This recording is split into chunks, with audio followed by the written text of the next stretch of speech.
ini karena Indonesia kan sedang memperingati kemerdekaan negara.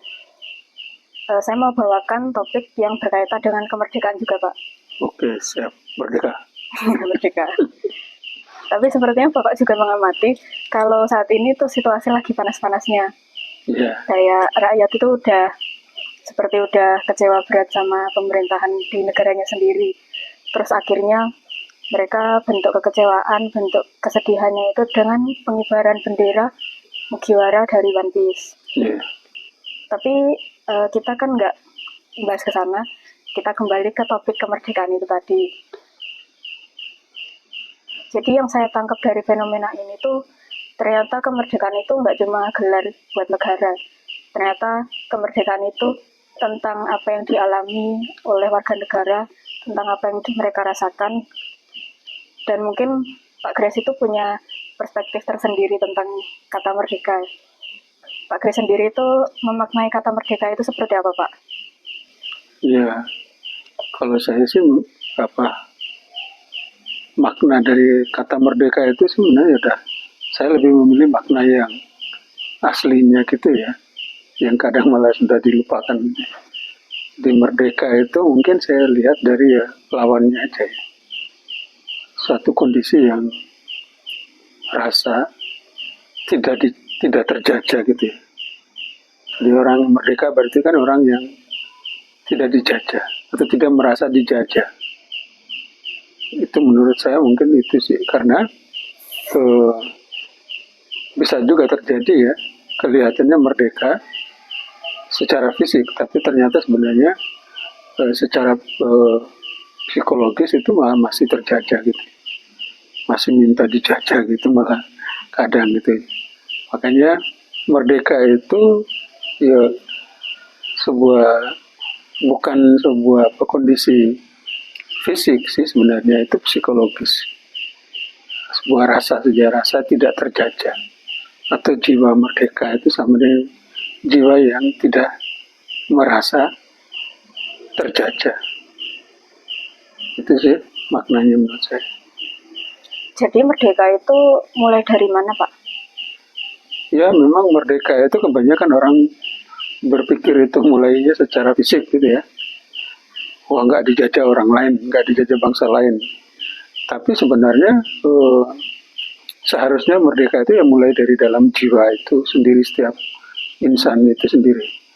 Sehingga jangan sampai secara fisik itu merdeka, tidak dijajah oleh orang lain, tidak dijajah oleh bangsa lain, tetapi ternyata dari segi kejiwaan ya masih terjajah juga, belum merdeka. Jadi merdeka itu mulai dari dalam sendiri, pengolahan jiwa sendiri gitu ya, untuk merasa tidak sampai pada rasa tidak terjajah. Sebab percuma kalau merdeka secara fisik tapi ternyata orangnya ya masih punya jiwa jajahan atau jiwa menjajah gitu ya. Jadi sebenarnya antara yang penjajah dan yang terjajah itu sama-sama memiliki jiwa yang tidak merdeka. Kalau yang dari segi penjajah itu nggak merdekanya gimana? Loh, orang yang kalau dia yang sudah merdeka jiwanya, dia tidak akan mungkin bisa menjajah orang lain. Itu karena orang yang sudah memerdeka jiwanya, dia sudah tahu batas dari merdekanya dia itu, yaitu kemerdekaan juga orang lain. Jadi batas dari kemerdekaan kita adalah kemerdekaannya orang lain. Maka tidak mungkin ketika kita sudah merasa merdeka jiwa ya, lalu kita itu ingin menjajah orang lain. Hanya orang yang jiwanya masih belum merdeka yang ingin menjajah atau malah minta dijajah gitu ya, atau merasa dijajah. Tuh, penjajah biasanya kan serem kan, Iya. Marah-marah itu. Ya memang orang belum, yang nggak merdeka, memaksa orang dan lain sebagainya, mengancam, bahkan penjajah juga membunuh. Itu juga jiwa-jiwa yang tidak merdeka. Ternyata merdeka ada batasnya juga. Ya, merdeka itu memang ada batasnya, yaitu tadi kemerdekaan orang lain. Kalau Pak Grace mau menggambarkan itu jiwa yang merdeka itu terlihat seperti apa, Pak? Jiwa yang merdeka itu jiwa yang ya apa namanya, mampu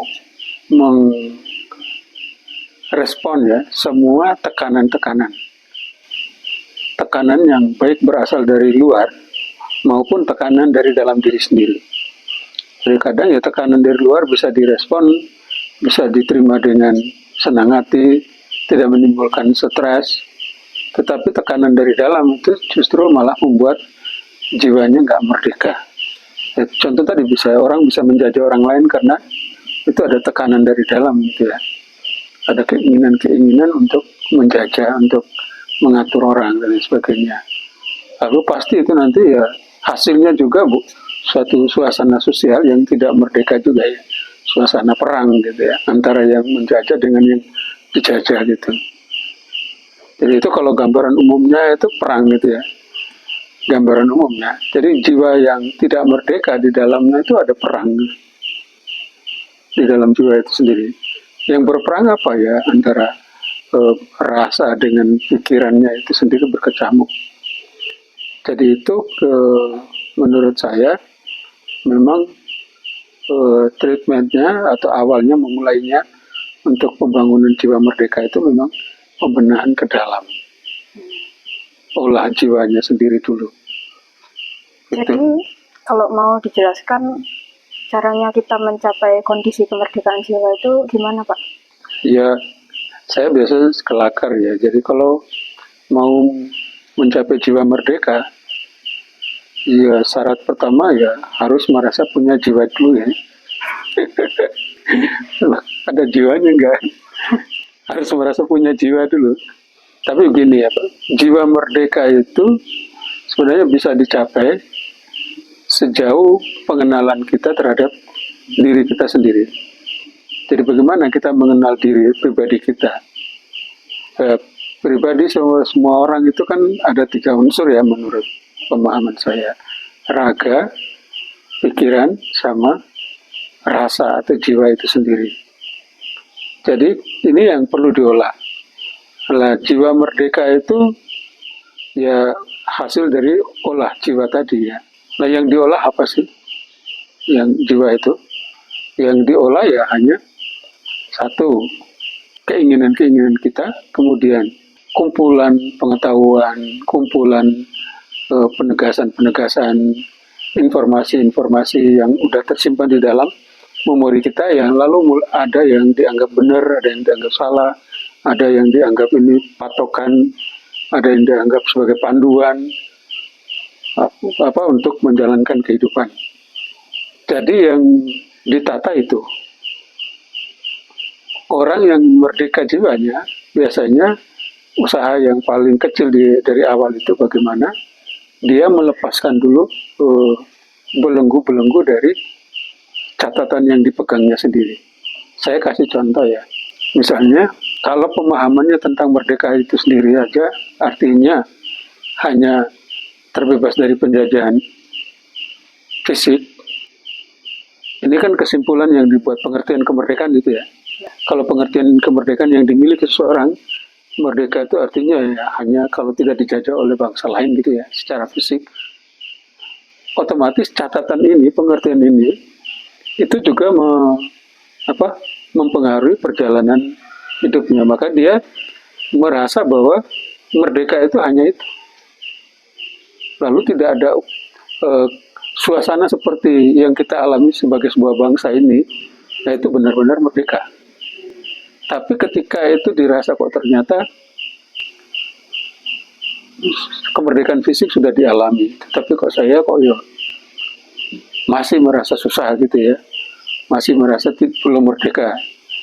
Jadi ada yang mempunyai pemahaman begitu bahwa kemerdekaan itu artinya ya kita tidak dijajah orang lain lalu kita kaya raya gitu ya, sukses semuanya, itu baru merdeka namanya. Maka ketika tidak kekayaan alam hanya dikuasai oleh beberapa gelintir orang, lalu saya tidak kebagian misalnya, berarti saya belum merdeka, mereka udah merdeka gitu ya. Itu karena berangkat dari catatan tadi, kesimpulan yang dianggap merdeka itu ya maknanya adalah tidak dijajah bangsa lain, lalu hidupnya kaya raya dan sama dengan orang lain, semuanya kaya gitu ya. Itu mungkin salah satu contoh aja, catatan atau istilahnya apa, pengetahuan-pengetahuan, kesimpulan-kesimpulan, anggapan-anggapan yang sudah dipegang kita dalam waktu yang lama sampai ke yang tingkatnya lebih tinggi yang namanya doktrin gitu ya. Itu kalau kita tidak bisa membebaskan diri kita dari belenggu-belenggu doktrin, catatan-catatan memori, kebenaran yang menurut kita dan lain sebagainya, itu juga kita akan berhadapan dengan banyak sekali persoalan yang membuat kita tidak merdeka. Jadi mungkin ada contoh kecil lain lagi ya, bagaimana belenggu doktrin-doktrin yang mempengaruhi seseorang untuk tidak merdeka gitu ya. Misalnya ada yang melihat atau menghakimi orang lain bahwa kepercayaanmu itu nggak benar, keyakinanmu itu nggak benar, yang benar itu adalah keyakinanku. Itu juga belenggu. Jadi ketika kita punya catatan doktrin yang kita pegang teguh, apapun ya, ini hanya salah satu contoh, banyak contoh yang lain dalam seluruh aspek kehidupan itu banyak catatan-catatan benar salah dan lain sebagainya yang kita pegang, dan itu mempengaruhi kondisi kemerdekaan kita ya. Kalau saya merasa ajaran saya paling benar, jadi ketika melihat orang lain saya kecenderungan untuk menghakimi, kecenderungan untuk mempersalahkan orang, lalu akhirnya hidup saya, interaksi dengan orang lain ini jadi tidak harmonis gitu ya, jadi perang malah. Nah itu kondisi seperti itulah kondisi yang tidak merdeka. Jadi kondisi tidak merdeka ya antara dua itu, perang atau apa namanya, dijajah, penjajah dan menjajah gitu ya, itu artinya ya perang yang terjadi, sebenarnya perang. Mungkin yang satu itu karena dikuasai benar dan tidak sanggup melawan itu, tapi tetap itu namanya kondisi perang. Jadi itu contoh bagaimana kita melepaskan diri kita, memerdekakan diri kita dari belenggu-belenggu doktrin atau apapun yang menurut kita benar. Karena kita akan banyak sekali bertemu dengan orang lain juga yang punya doktrin-doktrin yang kadang malah kok bertentangan dengan apa yang kita pegang. Nah ini kan bisa jadi kalau bertemu kan bisa jadi perang gitu kan. Menurut saya ini benar, menurut dia ini salah, ramai kan jadinya. Menurut saya ini baik, menurut dia bilang enggak baik itu, jadi ramai gitu. Nah itu tahap yang paling sederhana untuk supaya mencapai jiwa merdeka, kita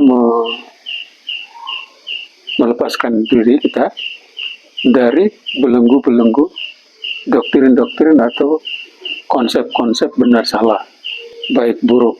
Jadi melampaui hal yang disebut baik buruk, konsep baik buruk, benar salah, kita harus melampaui itu.